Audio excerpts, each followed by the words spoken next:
Kabanata 711. Pumara si Liana ng taxi. Pagkatapos, pumasok sila at nagtungo sa Mapleton. Malayo pa ang daan patungo sa Mapleton. Dahil ang Mapleton ay nasa timog kanlurang rehiyon ng bundok. Ang taxi, maaari lamang silang ipadala sa paanan ng bundok. Kinailangan nilang ipagpatuloy ang natitirang paglalakbay sa paglalakad. Marahil ay hating gabi na nang makarating sila sa Mapleton. Umupo si Jared sa backseat kasama si Liana. Napansin niya ang taxi driver na sumulyap sa likod sa rearview. Salamin. Pinagmamasdan ang bawat kilos nila. Kumapit si Jared sa braso ni Liana at nakasandal sa balikat nito sa buong biyahe. Biglang sumandal si Jared sa yakap ni Liana at hinaplos ito. Ang kanyang mga kamay ay nagsimulang gumalaw ng hindi maayos. Lihim na pinandilatan ni Liana si Jared. Ngunit nagkunwari itong hindi napansin. Sa halip, pinagpatuloy niya ang paghawak sa kanya. Matapang. Bigla namang kinilig si Liana.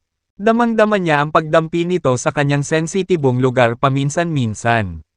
Kinagat ni Liana ang kanyang mga ngipin. Hindi niya alam kung hindi sinasadya o nahawakan siya ni Jared.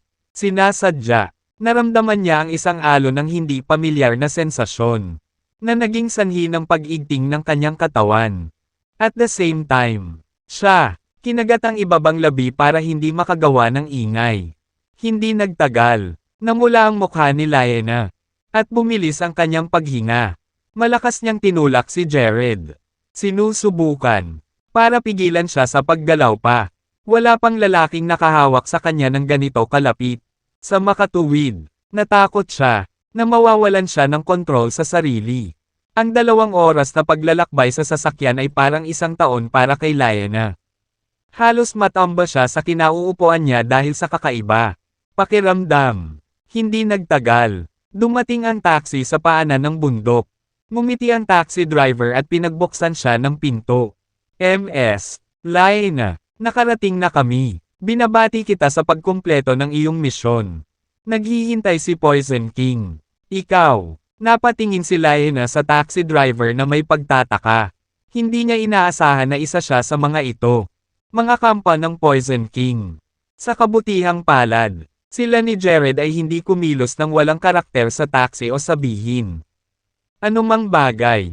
Kung hindi, ibinulgar ng taxi driver ang kanilang kilos. Bumaba si Liana sa taxi at muntik nang mahulog nang bumigay ang mga paa niya. Sa kabutihang palad, napansin ito ni Jared at mabilis. Sinuportahan siya. Napangiti ang taxi driver nang makita ang masikasong kilos ni Jared. MS. Liana, ang seduction technique mo, hindi ka panipaniwala. Ginawa mo ang lalaking ito na bumagsak sa iyo. Pagkatapos, pinaharurot ng taxi driver ang taxi. Pagkaalis ng taxi ay mabilis na tinulak ni Liana si Jared. Pervert ka. How dare you grope me in the taxi? Sinaman ang tingin ni Liana si Jared. Namumula pa rin ang mukha niya kanina. Walang pakialam na nagkibit balikat si Jared at nakangiting sinabi. Ang taxi driver ay isa sa mga nasasakupan ni Poison King. Kung hindi ko ginawa iyon, makikita ng taxi driver ang pagpapanggap natin. Di ba? Napatingin sa kanya si Liana na may pagtataka. Alam mong kay Poison King ang taxi driver. Subordinate mula pa noong una. Siyempre, kung hindi, bakit gusto kitang hawakan? Ngumisi si Jared. Tara na, kung patuloy tayong magsasayang oras, baka kailanganin nating magpalipas ng gabi sa kagubatan. Gusto nang magsimulang maglakad ni Liana ngunit nanginginig pa rin ang kanyang mga paa. Ang 2 oras na biyahe sa sasakyan ay pagpapahirap para sa kanya. Hindi napigilan ni Jared ang tumawa habang nakatingin kay Liana. Gusto mo bang piggyback kita? Hindi. Layuan mo ako. Sinaman ang tingin ni Liana si Jared. Huwag kalimutan na ito na ngayon ang Mapleton. Maaaring may mga especially iyan ng Poison King sa kagubatan. Huwag sisihin. Sa akin kung may nakakaalam na nagdadrama tayo. Sabi ni Jared at dumiretso sa bundok. Walang magawa si Liana kundi tumakbo para maabutin siya. Pagkatapos, iniugnay muli ni Jared ang braso niya sa braso niya. At, umakyat sila sa bundok na parang hindi mapaghihiwalay na mag-asawa. Hindi inaasahan ni Lyanna na mag-iingat si Jared. Hindi siya naniniwalang magpapadala si Poison King. Isang taong manektik sa kanyang jowa. Madilim na ngayon. Sinundan ni Jared ang pangunguna ni Lyanna sa bundok. Matapos dumaan sa isang lambak, narating nila ang isang lugar na may maliwanag na ilaw. Nakarating na sila sa Mapleton. Isang ulat para sa Poison King. Malapit nang makarating sa Mapleton sina MS, Lyanna at Jared. Ayon kay MS, si Lyanna, pinapulupot niya sa daliri niya. Para siyang isang maliit na tuta na sumusunod sa kanya kung saan-saan ngayon. Iniulat ng isang subordinate. Ang Poison King ay tumanggo sa kanyang ulo na may kasiyahan sa balita. Pagkaalis ng nasasakupan, nagtungo ang 5 lalaki sa sala ni Poison King. Ang 5 ito ay ang mga pinuno ng Mapleton. Naihanda mo na ba ang mga materyales para sa kanyang transmutation sa Cadaver King? Tanong ni Poison King sa 5. Mga pinuno. Tumanggo si Weston. Nakahanda na kaming lahat ng mga materyales. Pero nag-aalala ako sa immunity ng brat na iyon. Lason. Kung ang mga makamandag na nilalang ay hindi gumana sa kanya. Kung gayon, huwag kang mag-alala. Iniulat ni Lyanna na si Jared ay nababaliw sa kanya. Gagawin niya ang anumang hilingin niya. Sa kanya, inihanda ko na rin ang dissipation powder para sa kanya. Mawawalan agad siya ng kapangyarihan pagkatapos niya. Kinain sila. Hindi niya kakayanin ang mga pag-atake ng mga makamandag na nilalang ng walang martial. Enerhiya, sabi ni Poison King na may mahinang ngiti. Ngunit hindi ba siya mamamatay mula sa pagsalakay ng mga makamandag na nilalang pagkatapos makulong kasama nila sa loob ng 7 araw? Diretso nang wala ang kanyang kapangyarihan. Tanong ni Weston, sino ang makatiis na makulong sa isang silid na may mga makamandag na nilalang sa loob ng 7 araw kung wala silang enerhiya at kapangyarihan? Hindi mangyayari yon. Ang kanyang katawan ay tumigas sa isang pambihirang antas. Pinili ko siyang maging Cadaver King. Sa eksaktong dahilan. Ang pag-iisip ng pagpili kay Jared upang maging Cadaver King ay tumama sa Poison King nang makita niya ang isang video clip ng labanan ni Jared at Xander. Wala nang tanong ang 5 pinuno sa mga tiwala na salita ng Poison King. Samantala, sina Jared at Lyanna ay naglalakad sa isang tugaygayan sa masukal na gubat gamit ang liwanag ng buwan bilang pag-iilaw. Sa sobrang lapit ng dalawa ay naamoy niya ang pabango nito. Hindi alam ang dahilan. Siya, nagsimulang tumibok ang puso. Wala pa ba tayo? Nakakunot ang noo na tanong ni Jared habang nakatingin sa madilim na daanan patungo sa mas malalim. Ang gubat, hindi niya inaasahan na malayong nakatago si Mapleton sa kailaliman ng bulubunduking gubat. Malapit na tayong makarating. May lambak sa unahan. Nandyan lang si Mapleton.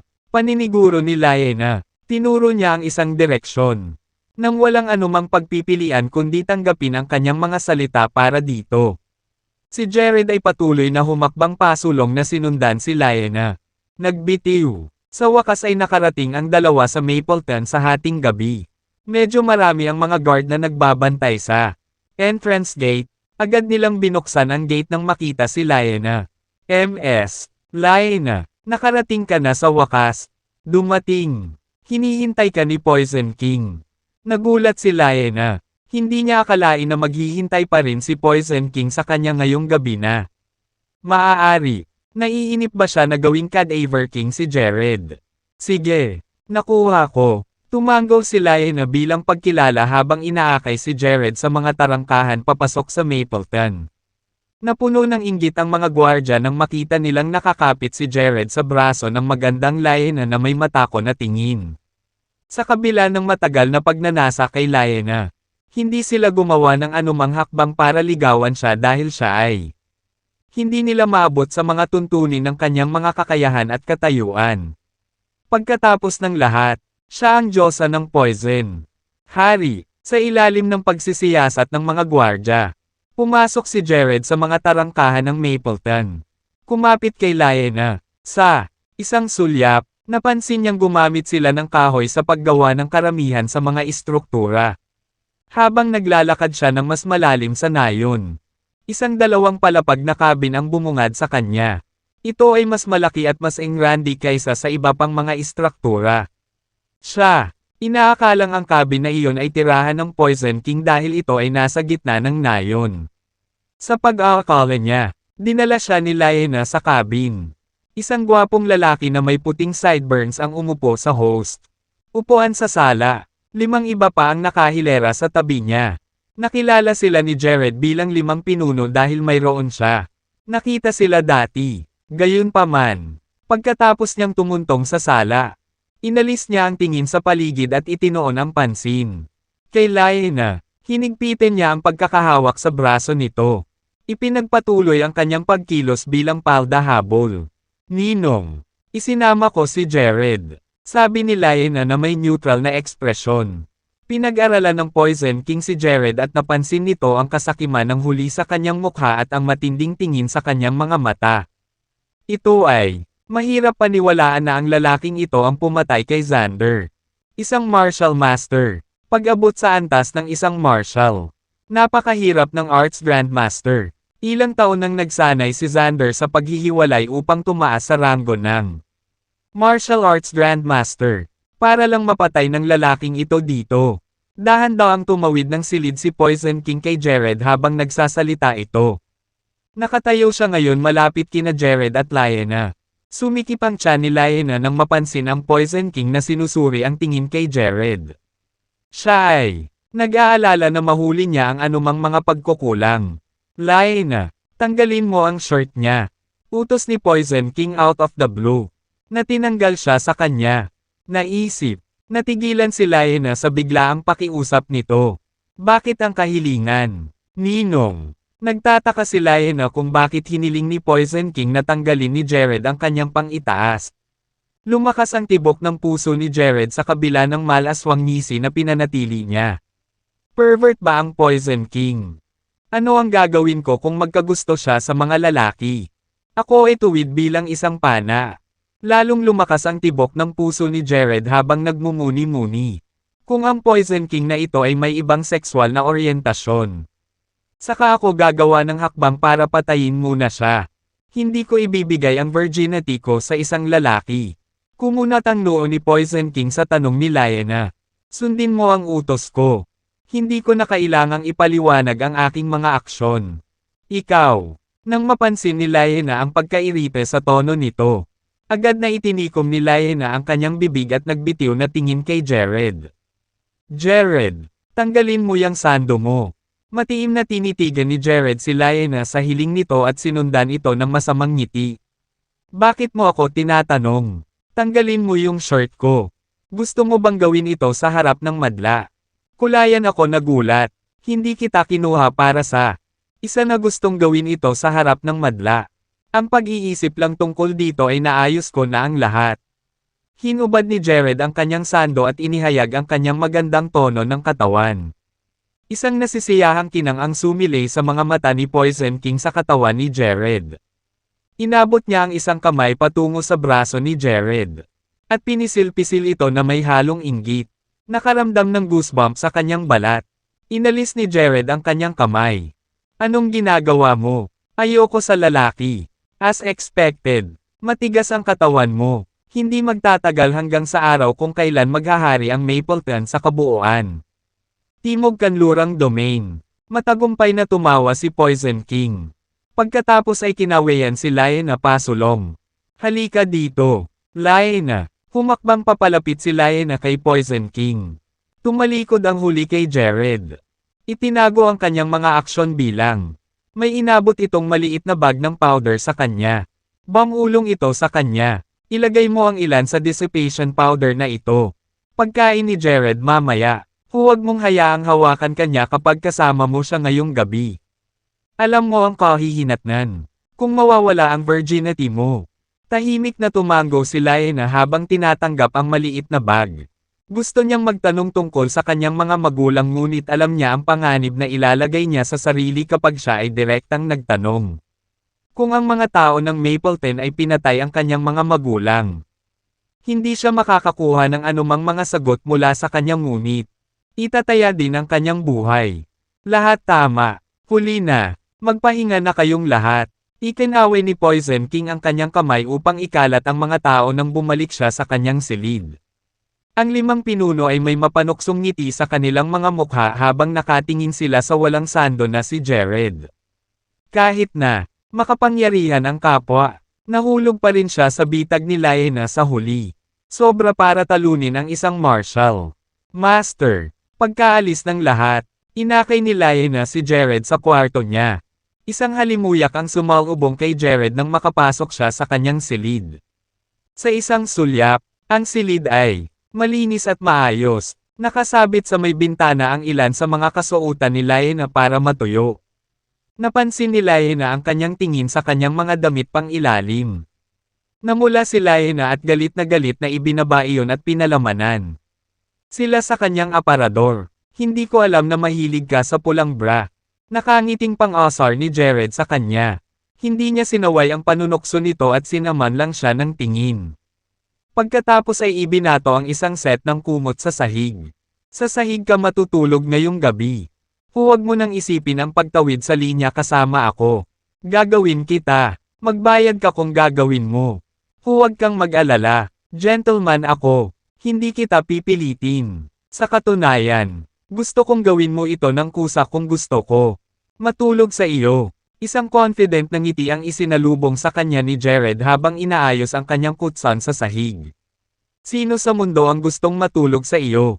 Mahinang ungol niya. Habang nakatingin sa kanya, umakyat si Laena sa kama nang hindi nagpalit ng damit.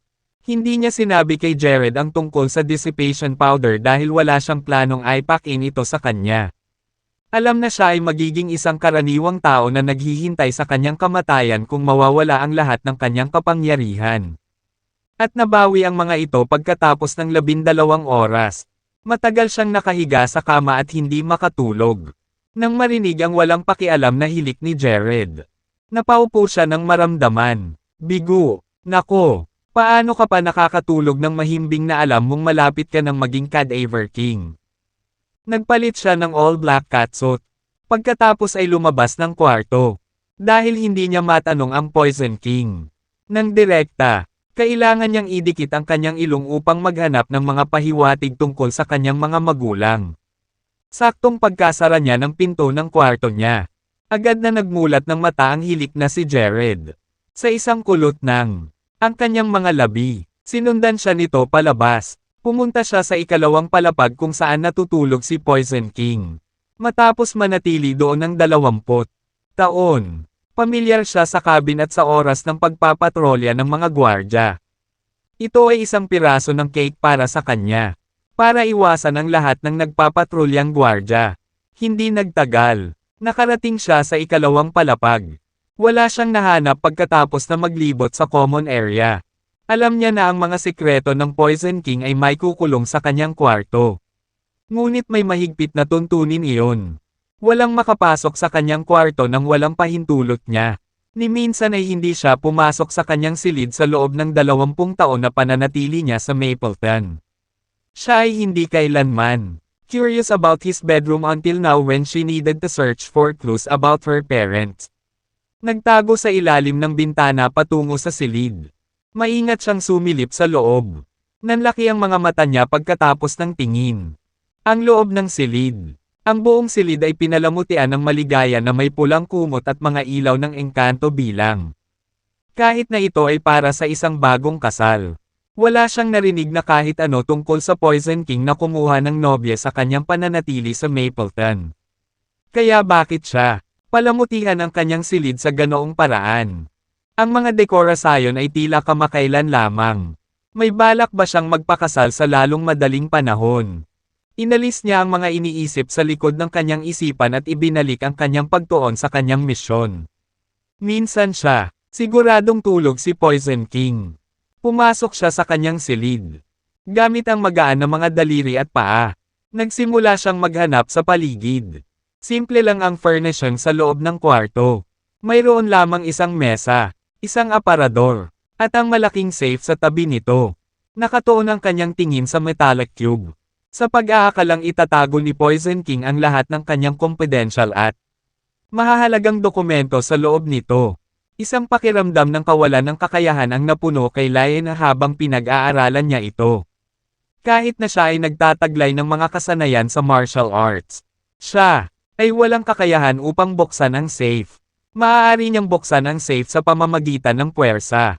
Ngunit ipagsapalaran nito ang Poison King. Nalaman niyang may sumilip sa kanyang kwarto. Inilibot ng kanyang tingin ang buong silid habang nagmumuni-muni. Sa wakas ay dumapo sa isang piraso ng larawan sa mesa.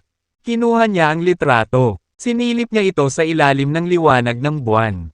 Nanigas ang buong katawan niya nang makita ang mga tao sa larawan. Nakilala niya ang binata. Ang larawan bilang Poison King noong bata pa siya. Ngunit may isang batang babae din. Parang pamilyar ang dalaga. Kay Lion dahil kamukhang kamukha niya ang sarili niya. Sa kabila ng bahagyang dilaw na larawan mula sa edad nito. Sigurado si Lion na kamag-anak niya ang babae sa larawan dahil magkamukha sila para tanggihan ang anumang relasyon. Nakalubog pa rin sa pagsusuri sa larawan. Hindi napansin ni Lion na umupo si Poison King. Sino ito? Nagulat siya sa sigaw nito. Mabilis niyang ibinulsa ang litrato at tumalon sa bintana. Hinabol ni Poison King si Lion sa bintana at pinanood ang pagkawala niya sa gabi. Sumulyap sa yung nawawalang litrato sa table niya. Ngumisi siya. Huwag kang magmadali. Malalaman mo rin ang lahat sa lalong madaling panahon. Bukas ng gabi, malisyosong kumikinang ang mga mata niya. Nang tumalikod si Poison King mula sa bintana at bumalik sa kama. Isang figure ang bumungad sa isang madilim na sulok. Ito ay si Jared. Tumangala si Jared sa bintana ng kwarto ni Poison King na may malamig na tingin. Mukhang may relasyon sa pagitan nitong matandang geezer at ng mga magulang ni Lion kahit papaano. Bumalik na si Lion sa kwarto niya nang dumating si Jared. Nang makita siyang bumalik mula sa labas, nagtanong siya, "Maingat, saan ka nagpunta?" "Sa restroom. Hindi ko ito maitago." "Ano? Hindi ba ako pinapayagang gawin iyon?" Isang pagod na hikab ang pinakawala ni Jared. At sinabing, "Saan ka nagpunta na nakasuot ng all-black catsuit sa kalagitnaan ng gabi?" "Wala akong kailangang ipaliwanag sa iyo."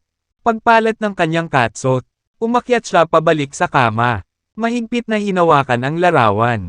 Nagpasya siyang harapin ang Poison King tungkol sa batang babae sa larawan sa susunod na araw.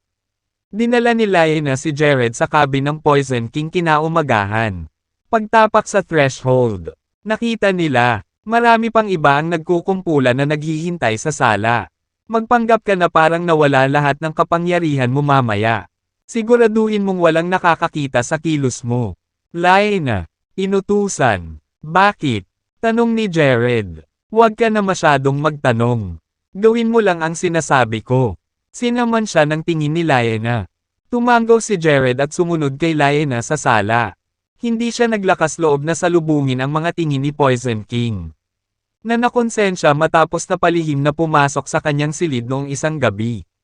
Sa kabilang banda, ang Poison King ay kumilos na parang walang kakaibang nangyari.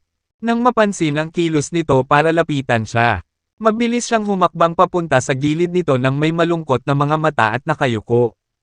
"Ulo, napakain mo na ba kay Jared ang dissipation powder?" tanong niya. "Ginawa ko, Ninong. Pinagmasdan ko siyang ubusin ng sarili kong mga mata. Tuluyan na siyang nawala ng kapangyarihan ngayon. Isa lang siyang commoner." Tumanggaw si Lion. "Magaling. Hindi ko makakalimutan ang iyong mga pagsisikap pagkatapos kong magtagumpay na gawin siyang Cadaver King." Tinapik ni Poison King ang kanyang balikat ng may kasiyahan. Pagkatapos ay kumaway sa kanya. Sa sandaling iyon, isang subordinate ang nagmamadaling pumasok sa sala at nagulat. "Poison King, Mr. Si Sir Eb ay humiling na makipagkita sa iyo." Napatayo si Poison King sa balita. Kinakabahan ding tumayo ang 5 pinuno. Si Lion, naaalis na, ay huminto sa kalagitnaan. Napansin ni Jared ang kaba sa kanilang mga mukha at espekulasyon na si Mr. Sir Eb ay isang makapangyarihang figure. Poison King na nababalisa sa kanyang pagdating. Ilang lalaki ang dinala ni Carlos? Tanong ni Poison King. 2 guard lang ang dala niya. Sinabi ni Mr. Sir Eb na gusto niyang pag-usapan ang ilang bagay sa iyo. Siya ay hindi narito upang maghiganti. Ang iniulat ng subordinate. Napangiwi si Poison King sa hinala. Pag-usapan ang ilang bagay sa akin. Ano ang dapat pag-usapan? Pwede ba? Maging bitag. Nalasan namin ang daan-daang martial trainees ng Empyrean Sect. Kaya malamang na narito siya para maghasik ng galit. Hinala ko ang kanyang kahilingan para sa isang pulong ay isang bitag. Dapat nating tipunin ang lahat sa sandaling ito at ipagtanggol laban sa atake ng Empyrean Sect. Mungkahi ni Weston. Dahil personal na pumunta dito si Carlos na may kasamang 2 gwardya lang. Sa tingin ko ay hindi natin siya kailangang matakot. Kami, papasukin na lang niya. Kahit na plano niya tayong bitag. Lagi natin siyang mahuhuli at i-blackmail ang Empyrean Sect. Mungkahi ni Evron. Tama si Evron. 3 lang sila. Ano ang dapat ikatakot? Hayaan mo silang pumunta dito. Tiyak na makakalaban natin silang 3. Sumang-ayon din ang ibang mga pinuno sa pagpayag na pumasok si Carlos. Papasukin si Mr. Zerb. Remember to show him great hospitality. Bilin ng Poison King sa miyembro ng Mapleton na dumating para i-update siya sa pagdating ni Carlos. Magalang na tumango ang huli at umalis. Samantala, si Poison King ay nakipagsiksikan kay Weston at sa ang iba na parang may pinag-uusapan. Sinunggaban ni Jared ang pagkakataong iparinig si Lyanna sa pamamagitan ng paglalagay ng nagtatanong na tingin. Anong espesyal? Tungkol sa Empyrean Sect, lahat kayong taga Mapleton ay parang takot na takot sa kanila. Ninakaw ni Lyanna ang Poison King at ang iba pa bago nagpaliwanag sa kanya.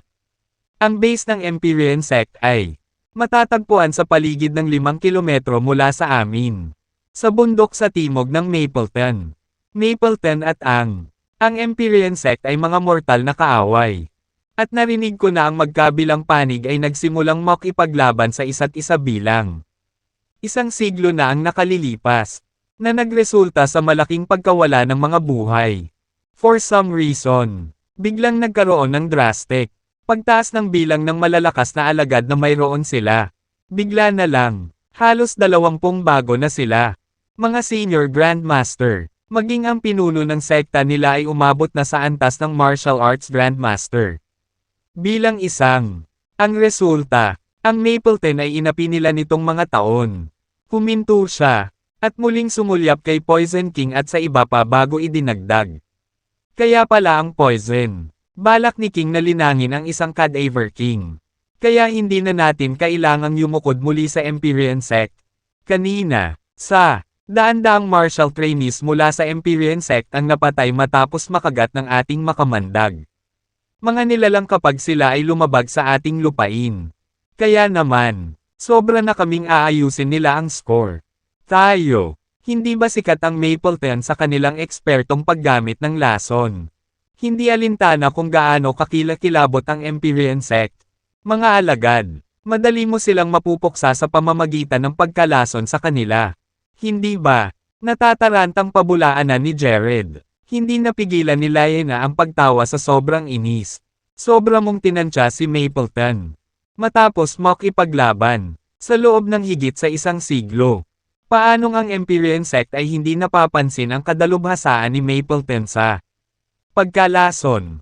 Matagal na silang nakabuo ng paraan upang harapin ang ating mga lason at lason. Kahit ang makamandag, putakti, na itinuring na ang pinaka-nakamamatay na nilalang sa Mapleton, ay wala sa kanila, kung kaya nilang gamutin ang iyong mga lason at kamandag. Paano posibleng mamatay ang daan-daang miyembro nila? Sa iyo dati. Nagdududang tanong ni Jared. Hindi niya mawari kung bakit ang mga miyembrong iyon mula sa nauwi pa rin sa Empyrean Sect ang kanilang mahahalagang buhay kahit na nakahanap na ng paraan ang sekta. Harapin ang mga lason. Ang mga inatake ay mga martial trainees lamang ng Empyrean Sect. Hindi ang kanilang mga alagad. Kaya, ang Empyrean, hindi sinubukan ng sekta na pagalingin sila gamit ang kanilang mahalagang panlunas. Bukod doon, nagpasya silang sumama sa damaloy at gamitin ang insidenteng iyon bilang dahilan para magwelga laban kay Mapleton.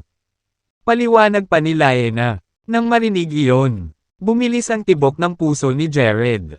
Hay nako, Paanong hindi makatao ang Empyrean sect? At pretuhin ang mga martial trainees na parang walang kwenta at hindi karapat-dapat mabuhay. Yung mga martial, iginagalang ng mga trainees ang Empyrean sect. Ngunit ang sekta ay may puso na hayaan ang dating makipagkita sa kanilang. Magwawakas ng hindi nalulunasan ang kanilang lason. Kung ganyan ang pakikitungo ng Empyrean sect sa sarili nilang mga tao. Hindi ko rin kaya. Isipin kung paano nila tretuhin ang mga tagalabas. Samantala, nagpakita ang isang mahabang buhok na binata na nasa early 20s na nakasuot ng long-sleeved shirt. Pataas, siya ay walang iba kundi si Carlos. Nang makita siya, hindi napigilan ni Jared na mapabuntong hininga dahil sa paghanga. Hindi may kakaila. Nagkaroon si Carlos, stunning good looks, na para bang siya ang male lead sa isang romance movie. May dalawang subordinate na sumusunod sa likod niya. At pareho silang senior grandmasters. Nakakagulat, si Carlos ay isa ng senior grandmaster sa murang edad din. Ipinahiwatig nito na ang kanyang potensyal ay kahanga-hangang lampas sa imahinasyon. Nang mapansin ni Poison King si Carlos, nagmamadali siyang pumunta sa huli. Ginoo, Zerb, maligayang pagdating sa Mapleton. Ngumiti si Carlos sa kanya at magalang na binati. Poison King, sorry for disturbing you. Sana, wala kang pakialam na nandito ako nang hindi nagpapalam sa iyo ng maaga. Siyempre hindi, Mr. Zerb. Isang malaking karangalan na narito ka. Maupo ka muna. Hari ng lason. Malugod na tinanggap si Carlos at inutusan ang kanyang nasasakupan na buhusan siya ng tsaa. Pagkaupo, sumulyap si Carlos kay Liana, na nakaupo sa tabi niya. Naningkit ang kanyang mga mata, sa kanya nang higit sa isang sandali. Nang makitang tila nakadikit ang mga mata ni Carlos kay Liana, nagdilim ang ekspresyon ng Poison King habang nagtatanong. Malungkot, Mr. Zerb, pwede ko bang malaman kung bakit bigla mo kaming binisita? Hindi na kailangang sabihin. Ipinapahiwatig niya kay Carlos na alisin ang tingin kay Liana. Sa kaibuturan, inangkin niya si Liana bilang ang kanyang babae at hinding-hindi hahayaang may lalaki na maglagay ng daliri sa kanya. Sa wakas ay binawi ni Carlos ang kanyang tingin at ngumiti sa Poison King. Poison King, parehong Empyrean sect at ang Mapleton ay nagkaroon ng malaking pagkatalo sa pakikipaglaban sa isa't isa nitong mga taon. Willing ka bang pabayaan pareho? Magkasundo ang mga partido at bumuo ng isang alyansa. Oo naman. Mas masaya kami kung ang Empyrean sect ay handang makipagkasundo sa amin. Sabay sagot ni Poison King. Over the moon. Pagkatapos ng lahat, mayroong hindi mabilang na mga sekta maliban sa Mapleton at Empyrean sect sa buong Timog Kanluran. Kasunod nito, ipinaglaban ng lahat ang limitadong mapagkukunan para sa paglilinang at pagpapalawak ng kanilang mga turf. Ipinaliwanag nito kung bakit maingat na inutusan ni Poison King si Fabian na pumunta sa Jazz. Dahil ang Mapleton at ang Empyrean sect ay nakikipaglaban sa isa't isa at nagpapatuloy ng mga pagkatalo. Ilang dekada, nakinabang dito ang ibang mga sekta. Sa madaling salita, ang kanilang mga miyembro ay patuloy na nakakakuha ng napakalaking pagsulong sa kanilang labanan. Lakas ng loob. Samantalang ang martial prowess ng Mapleton ay naging stagnant. Sa ngayon, ang karamihan sa mga miyembro mula sa iba pang mga sekta ay naging martial arts grandmasters. Gayunpaman, ang Poison King ay natigil pa rin sa top-level senior grandmaster nang walang kahit katiting na palatandaan ng pagkakaroon ng isang pambihirang tagumpay. Dahil dito, nakaramdam siya ng pressure at pagkabalisa. Iyon ang dahilan kung bakit nais niyang linangin ang isang cadaver king ng Desperadong. Ipinalagay niya na ang ibang mga sekta ay hindi na magiging banta sa Mapleton kung maaari nilang linangin ang isa. Matagumpay. Poison King. Dahil wala kang tutol. Oras na para pabayaan ng Empyrean sect at Mapleton ang nakaraan. Nakalipas na. To express our utmost sincerity. I bring some goodies exclusively for you this time around. Carlos. Mataimtim na binigkas. Ang sumunod na segundo. Isa sa mga nasasakupan na nakatayo sa likuran niya ay naglabas ng isang basong bote na naglalaman.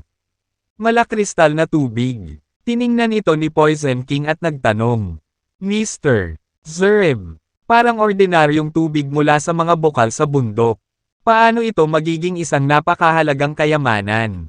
Poison King. Dahil aayusin ng Empyrean Sect at Mapleton ang kanilang relasyon at bubuo ng isang alyansa. Hindi ko itatago ang mga bagay sa iyo. Alam mo ba kung paano tayo naging mas malakas sa loob ng ilang taon? Sa ngayon, halos 20 bagong Senior Grandmaster sa aming sekta. At saka, naging martial arts grandmaster pa nga ang tatay ko sa loob ng maikling span matapos maipit. Top-level senior grandmaster sa loob ng 10 taon. Sabi ni Carlos na misteryosong nakangiti. Umiling si Poison King. Wala akong ideya. Ginoo. Zereb. Maaari mo bang sabihin sa akin kung bakit? Halos hindi makapaghintay si Poison King na malaman kung paano naging mas malakas ang Empyrean Sect. Ang lahat ng iba pang mga miyembro ng Mapleton ay nagpatingkad din ng kanilang mga tainga dahil sa pagyusisa. Samantala, tanging si Jared lang ang nanatiling nakadikit sa bote ng salamin. Pinilit niya ang kanyang utak kung bakit tila nakakakita siya ng espiritual na enerhiya mula rito. Walang paraan para sa bote ng salamin na maglaman ng espiritual na enerhiya. Kaya, kumbinsido siya na ito ay mula sa tubig sa bote. Ngunit paano posible na ang tubig ay maglaman ng espiritual na enerhiya? Maaaring ito ay tubig mula sa bukal ng espiritu. Habang malalim ang iniisip ni Jared, nagpatuloy si Carlos sa pagpapaliwanag. Hari ng lason, hayaan mo akong maging tapat sa iyo. 3 taon na ang nakalilipas. Biglang lumitaw ang isang bundok na bukal sa isang lugar malapit sa aming base sa bundok. Noong una, walang kakaiba sa spring na ito. Ngunit kahit papaano, lahat ng ating mga alagad ay mahilig uminom ng tubig mula doon dahil sa likas na tamis nito. Hindi nagtagal. Unti-unti nating natuklasan na kaya pala nitong palakasin ang ating katawan at kalusugan. Higit pa rito, ang pangmatagalang pag-inom ng tubig ay nagpapalakas ng ating husay sa pakikipaglaban maliban sa pagpapagaling sa ating mga pinsala at sakit. Ang aking ama ay may mahusay na pag-unlad at sa wakas ay naging isang martial arts grandmaster pagkatapos ubusin ang mahimalang tubig din. Napatulala si Poison King. Samantala, si Weston at ang iba pa ay nagsusuot ng matinding kawalang paniwala. Marami ring bukal sa bundok sa aming mga turf. Bukod dito, ang tubig mula sa mga bukal sa bundok ay bumubuo ng isang batis na dumadaloy sa ating lupain. Kaya naman, karamihan sa atin mula sa Mapleton ay umiinom ng tubig mula sa bukal ng bundok. Gayunpaman, bakit wala kaming naramdaman pagkatapos ubusin ito? Ginoo, Zereb, hindi mo naman ako niloloko ha? Ibig mo bang sabihin na ang tubig mula sa bukal ng bundok ay nakapagpapaganda ng ating kalusugan at nagagawa nating makamit? Isang pambihirang tagumpay. Natatarantang tanong ni Poison King. Para sa kanya, hindi makatwira na ang tubig mula sa bukal ng bundok ay maaaring gumawa ng mga himala. Paano posible para sa isang taong natigil sa parehong antas sa loob ng 10 taon upang makakuha ng isang pambihirang tagumpay ng biglaan? Pagkatapos uminom ng tubig mula sa bukal sa bundok. Poison King, anong silbi ko para magsinungaling sayo? Nagdala ako ng tubig mula sa bukal ng bundok. Kung hindi ka naniniwala sa akin, maaari mong subukan ito sa iyong sarili. Sunod niyang inabot ang bote ng salamin kay Poison King. Kalahati. Sa sandaling buksan ni Poison King ang takip ng bote, sinalubong siya ng simoy ng tamis at pakiramdam. Na-refresh agad. Poison King, huwag mong inumin ito ng pabigla-bigla. Gayunpaman, pinigilan siya ni Weston nang humigop na siya. Hindi napigilan ni Weston na mapaungol sa loob. Si Mapleton at ang Empyrean Sect ay matagal nang nagkikimkim ng sama ng loob sa isa't isa. Paano posible para sa parehong partido na ayusin ang relasyon sa ilang salita lamang? Kung ang tubig ay nalason, ang Poison King ay ilalagay lamang ang kanyang sarili sa linya kapag kinuha niya ito. Haha, Master Weston, maingat ka talaga. Sino ang higit na nakakaalam kaysa sa inyong lahat mula sa Mapleton tungkol sa lason sa buong Timog Kanlurang rehiyon? Ang sino mang maglakas loob na hamanin kanyan ay malamang na nawala ng bait. Panunuya ni Carlos at binawi ang bote. Pagkatapos noon, sumubo siya para kumbansihin ang mga ito. Samantala, sinaway ni Poison King si Weston. Umalis ka na sa harapan ko. Nambola siya sa sinabi ni Carlos. Ang mga nang-ahas na lasunin tayo ay tiyak na naghuhukay ng sarili nilang libingan. Ginoo, Zerb, ipagpaumanhin mo ang kabastusan ng aking nasasakupan. Nahihiyang sabi ni Poison King. Sunod niyang kinuha ang bote ng salamin at nilagok ang tubig. Makalipas ang ilang segundo, nabuhayan siya ng loob at naramdaman pa niya ang isang instant ripple ng init na patuloy na dumadaloy sa kanya. Elixir Field, Poison King. Ano ang nararamdaman mo ngayon? Tanong ni Carlos, sabay ngiti sa kanya. Wow! Ito ay talagang isang magandang. Napabuntong hininga si Poison King. Pinawi ang kaninang pagdududa sa sinabi ni Carlos. Poison King, dadalhin pa kita sa susunod na round dahil nagustuhan mo. Naniniwala ako na ito ay isang bagay ng oras para sa iyo upang masira ang iyong kasalukuyang yugto at maging isang martial arts Grandmaster sa tulong ng mahiwagang tubig na ito.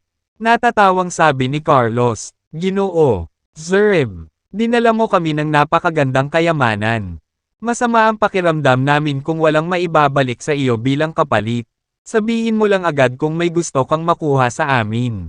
Putol ni Poison King sa paghabol. Sigurado siya na ang Empyrean Sect ay may lihim na motibo sa pag-alok sa kanya ng isang bagay. Mapaghimala, napatingin si Carlos kay Laena sa tabi niya bago ngumiti ang mga labi nito. Poison King, nahulog na ako kay MS. Laena mula pa noong una kong itinoon ang aking mga mata sa kanya maraming taon na ang nakalilipas. Ngayong malaki na tayo, sana mapagbigyan mo ang hiling ko na pakasalan siya. Sa panahong iyon, magiging biyenan na ang Empyrean Sect at Mapleton. Hindi ba't napakaganda dahil bubuo tayo ng isang alyansa? Nakakunot ang noo ni Poison King habang sinulyapan si Laena.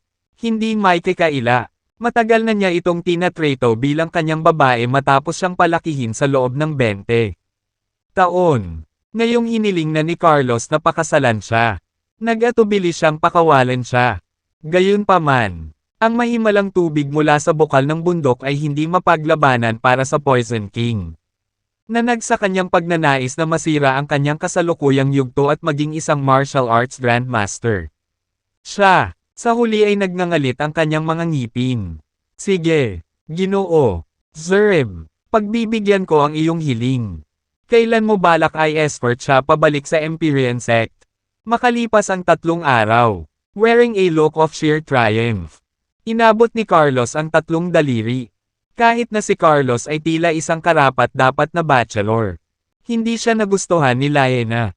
Bumilis ang tibok ng puso niya nang sumuko si Poison King kay Carlos. Nang sumunod na sandali, lumuhad siya sa harap niya at nakiusap. Padre, pakiramdam ko bata pa ako. Gusto kong nasa tabi mo ako magpakailanman. Kaya wala akong ganang magpakasal kahit kanino, pinandilatan siya ni Poison King at snap! Nasa kamay ko ang desisyon. Laena, may balak ka bang labagin ang kalooban ko ha? Hindi, Ninong. Hinding-hindi ako magkakaroon ng ganoong intensyon. Nanginginig na sigaw ni Laena. Wala siyang ibang magawa kundi ang kagat-kagat ang kanyang labi nang makatayo siya at humakbang paatros. Sa kabilang banda, kanina pa sinisiyasat ni Jared si Carlos. Nagulat siya na ang huli ay tila naglalabas ng negatibong enerhiya. Sinabi sa kanya ng kanyang gut instinct na malamang na dumaan si Carlos sa demonic cultivation. Ang lalaking ito ay may kung ano-ano dahil pinilit niyang pakasalan si Laena. Akin si Laena. How dare someone na humiling na pakasalan siya? Bigla siyang umirap at inakbayan si Laena. Bakas pa sa mga mata niya ang matinding galit. Natigilan si Laena dahil sa biglaang pag-ikot. Nagulat din si Carlos. Sa una, ipinalagay niya na si Jared ay isang ordinaryong miyembro lamang ng Mapleton. Hindi sumagi sa isip niya na maglalakas loob ang huli na yakapin si Laena. Na sinasabing babae niya ito. Harap ng lahat, Poison King. Sino siya? Masungit na tanong ni Carlos. Oh, isa lang siyang foolish punk, nagmamadaling paliwanag ni Poison King. Pagkatapos ay sumigaw siya. Ilabas mo siya at ikulong. Walang pag-aalinlangan. Humakbang si Weston at ang iba pa para hawakan si Jared at hilahin palabas. Nagpupumiglas si Jared. Pinapakita niya na tila nawala ang bawat bit ng kanyang martial energy. Pakawalan mo ako. Akin si Lyanna. Patuloy pa rin siyang sumirit sa taas ng kanyang mga baga. Ngunit walang sino man ang nagbigay ng kahit anong sigaw sa kanya. Ilang sandali pa, kinaladkad siya ni Weston at ng iba pa. Nang walang maramdamang mali si Carlos, sumili ang mahinang ngiti sa kanyang mukha. Mukhang marami pang iba ang bumagsak kay MS. Lyanna. Ginoo. Zerb. Paano maihahambing sa iyo ang maliliit na fries na iyon? Makalipas ang 3 araw, sisiguraduhin kong maganda ang suot ni Lyanna bago hintayin ang iyong pagdating. Masayang ngumiti si Poison King. Maliban sa kanya, iilan lamang sa mga miyembro ng Mapleton ang nakakaalam na si Lyanna ay ipinanganak na may kakayahan. Mock ulam. Kaya naman, patuloy siyang iimag tungkol dito kay Carlos. Hahaha, mas mabuting bumalik ako ngayon para sa mga kinakailangang paghahanda. Pasensya na po. Bumangon si Carlos at kumaway kay Poison King ng may paggalang. Magkita tayo, Mr. Zerb. Kindly see yourself out. Magalang na sagot ni Poison King. Nang makalabas si Carlos sa Mapleton, lumiit ang kanyang mga labi sa isang ngiti habang matagumpay na bumubulong. Haha! Ang kakayahang mangmangha ay walang alinlangan na kahanga-hanga. Tingnan mo kung paano kinukulam ang tandang iyon ng seduction technique. Pagkatapos maabsorb ang life force energy ni Lyanna mamaya, maaabot ko na ang level ng isang martial arts Grandmaster. Samantala, si Lyanna ay nasa mga pin at karayom. Naka-intertwined ang kanyang mga kamay dahil sa takot na hindi ito matiis ni Jared kapag ang lason. Inatake siya ng mga nilalang sa silid. Kahit na ang husay sa pakikipaglaban ni Jared ay hindi naapektuhan ng dissipation powder. Lahat ng makamandag, nakamamatay ang mga nilalang sa silid. Kaya, si Lyanna ay nag-aalala na may sakit na hindi niya kayang tiisin ang mga ito ng matagal. Hindi nagtagal. Bumalik si Weston at ang iba pa at nag-update sa Poison King. Poison King. Nilock namin ang brat. Pataas sa kwarto. Siya ay umuungol ngayon sa loob. Ngunit iniisip namin kung kaya niya itong tiisin ng 7 araw. Di bale kung kaya niyang panindigan. Hanggat maaari kong masira ang aking kasalukuyang yugto at maging isang martial arts grandmaster. Hindi ito magiging anumang mga isyo kahit na hindi ko matagumpay na linangin ang Cadaver King. Napangiti si Poison King. Poison King, hindi ka ba nagdududa kung mapagkakatiwalaan si Carlos Zerb? Bakit kailangan nila tayong kausapin na makipag-alyansa sa kanila gayong unti-unti na silang sumikat kamakailan? Hindi sa banggitin. Mayroon pa rin silang mystical water mula sa Magic Spring. Baka hindi lang niya iniisip na pakasalan si MS. Lyanna. Nag-aalalang tanong ni Weston. Kahit papaano, may naramdaman siyang mali. Hahaha. Sa tingin mo ba madali akong maloloko sa kanya? Ano man ang uri ng lihim na motibo mayroon sila. Kukunin ko si Lyanna na linlangan siya ng seduction. Teknik pagkatapos nilang ikasal. Ito ay unti-unting mag-udyok sa pagitan nila ng kanyang ama. Na nagiging dahilan upang sila ay magkabalikan. Kapag ang Empyrean sect ay nasa ganap na gulo ng walang patnubay ng pinuno nito. Sa kalaunan ay mahuhulog ito sa aming mga kamay. Natawa si Poison King. Ang kanyang mga mata ay kumikinang sa lubos na pag-asa na para bang nakatayo na siya sa tuktok ng bundok kung saan matatagpuan ang Empyrean sect. Poison King. Ikaw talaga ang sinag ng pag-asa namin. Binilisan siya ng butter ni Weston at ng iba pa. Lyanna. Bawal kang lumabas ng Mapleton nitong ilang araw. Manatili sa bahay ng masunurin hanggang sa mapuksa ko ang Empyrean sect. Sa oras na iyon, tiyak na i-upgrade ko ang iyong galing. Sinubukan ni Poison King na pakalmayan si Lyanna. Noted. Godfather. Hindi nang ahas si Lyanna na sumagot o sumalungat sa kanyang kalooban. Kayong lahat ay dapat bantayan siya. Huwag hayaang lumabas siya. Bili ni Poison King kay Weston at sa iba. Sa takot na si Lyanna ay tatakas anumang oras. Dahil dito, Hindi nagawang tingnan ni Liana ang kalagayan ni Jared dahil hindi man lang siya makaalis sa kwarto niya. Pansamantala, 12-dosenang makamandag na nilalang ang nagpaparot par ito sa isang nakapaloob na silid sa Mapleton. Ang silid ay napakaitim. At isang nakakalasong gas ang bumalot dito. Isang lalaking nakakross ang paa sa gitna ng silid. Tila hindi nababahala sa hindi mabilang na lason. Mga nilalang na kumagat at ngumunguya sa kanya. Sa halip na patayin siya. Ang nakakalaso na enerhiya na inilabas sa silid ay hinihigop sa kanyang katawan ng mabilis. Nakikita sa mata. Natagpuan ng mga nilalang ang kanilang mga pangil at kuko na nabasag sa kanyang balat. Ang katawan ni Jared, sa sandaling iyon, ay hindi tinatabla ng anumang bagay. Sa kabila ng napakaraming makamandag na nilalang na pinakawalan sa kanya. Walang matagumpay na tumusok sa kanyang balat. Bahagyang nakapikit ang kanyang mga mata habang ang kanyang buong pagkatao ay nakatutok sa focus technique. Sa simula ay nakamamatay at walang humpay. Ang mga makamandag na nilalang ay mabilis na tumakbo palayo sa kanya upang magtago sa malilim na sulok ng silid na ngayon ay ginawang hindi nakakapinsala at dinasarmahan. Ang ilan na desperado na mabuhay ay gumapang sa daan patungo sa mga selyadong bintana para lamang bumagsak. Pababa sa isang nakakadismaya na hampas. Walang makakatakas, proclaimed ni Jared habang ang kanyang mga mata ay kumikinang ng matako. Ang mga bug ay mahalagang mapagkukunan ng pagsasanay. Sayang ang pagpapakawala sa kanila. Sabay-sabay na pagkabasag ng mga ito. Nalanghap ni Jared ang makamandag na essence na pinakawalan sa sarap. Bago ito ilipat sa espiritual na enerhiya at maingat na itago sa kanyang elixir field. Hindi nagtagal. Ang tumpok ng mga dehydrated na labi ng mga nilalang ay naging maliit na bundok. Pagsapit ng gabi, ang mga makamandag na nilalang na nakakulong kay Jared ay lubhang lumiit sa bilang. Dahil sa pananampalataya ng isang karaniwang miyembro ng Mapleton ay nagkaroon sa potency ng kanilang Monarches Streeters na. Ganoon kataas ang kanilang pagpapahalaga. Tiyak na mabigla sila at may insulto nang makita kung paano. Hindi sinasadyang dinurog ni Jared ang napakaraming bilang sa kanila. Sa mismong sandaling iyon, balisang naglalakad si Liana sa sarili niyang kwarto. Bagamat nag-aalala siya para kay Jared. Ang mga lalaking nagbabantay sa labas ng kanyang pinto ay nag-check up kay Jared. Imposible. Nang si Liana ay malapit nang mawalan ng lakas ng loob at isaalang-alang ang pagtakas. Binuksan ni Weston ang pinto ng isang siwang. At sinundot ang kanyang ulo. MS. Liana, hinihiling ng Poison King ang iyong presensya. Gusto ako ninong doon.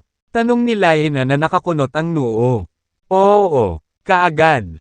Tinukoy niya, nang hindi naghihintay ng sagot. Binawi ni Weston ang kanyang ulo. Binuksan ang pinto. At nauna, nag-jogging si Liana para makasabay sa kanya habang patungo sila sa direksyon ng mga silid ng Poison King. Nang makarating sa landing ng ikalawang palapag, itinuro ni Weston ang isang hanay ng mga pinto sa dulong bahagi ng koridor at nagbilin. Inaasahan kang papasok mag-isa. Hinihintay ka niya. Nang walang ibang sulyap, bumaba si Weston sa hagdan at iniwan si Liana na nakaugat sa lugar. Hindi pa niya ako pinapasok sa kwarto niya hanggang ngayon. Bakit ngayon? Nalaman kaya niya ang ginawa ko kahapon. Sa pagtaas ng pakiramdam ng kaba, lumapit si Liana sa pinto at kumatok. Ikaw ba yan? Liana, pasok ka. Ang boses ni Poison King ay nanggaling sa loob. Bumukas ang pinto sa kaunting pagpindot niya. Ilang sandali pa bago niya napagtanto na naghahaponan siya sa isang mesa na puno ng ilan pinggan at isang bote ng alak. Pumasok si Liana sa kwarto at marahang isinara ang pinto sa likod niya. Gusto mo ba akong makita? Ninong. Tanong nito. Nahihiyang lumapit sa kanya ng sumenyas ito. Maupo ka. Samahan mo akong maghapunan. Tinuro niya ang isang stool sa tabi niya. Walang sinabi si Liana habang nakaupo. Binuhusan niya ito ng isang baso ng alak. Have a glass with me. Sabi niya. Habang inihagis ang baso papunta sa kanya. Hindi mahanap ang mga salita upang tanggihan siya ng magalang. Kinuha ni Liana ang tasa at inubos iyon. Kakulaitan. Lumawak ang ngiti ni Poison King nang mawala ang huling patak sa kanyang lalamunan. Ikaw ang kumuha ng mga litrato sa mesa. Di ba? Casual na tanong niya. Umiling-iling si Liana bago bumitiw sa katotohanang malamang alam na niya ang kakaiba niya. Tono. Dahil hindi na niya napigilan ang pagsisinungaling. Nagpa siya siyang maglinis. With a resigned nod. Inilagay niya ang mga litrato sa mesa. Sino ang babaeng nasa litrato? Ninong. Bakit kamukha niya ako? Siyempre siya. Sagot ni Poison King. Siya ang iyong ina. Kung tutuusin.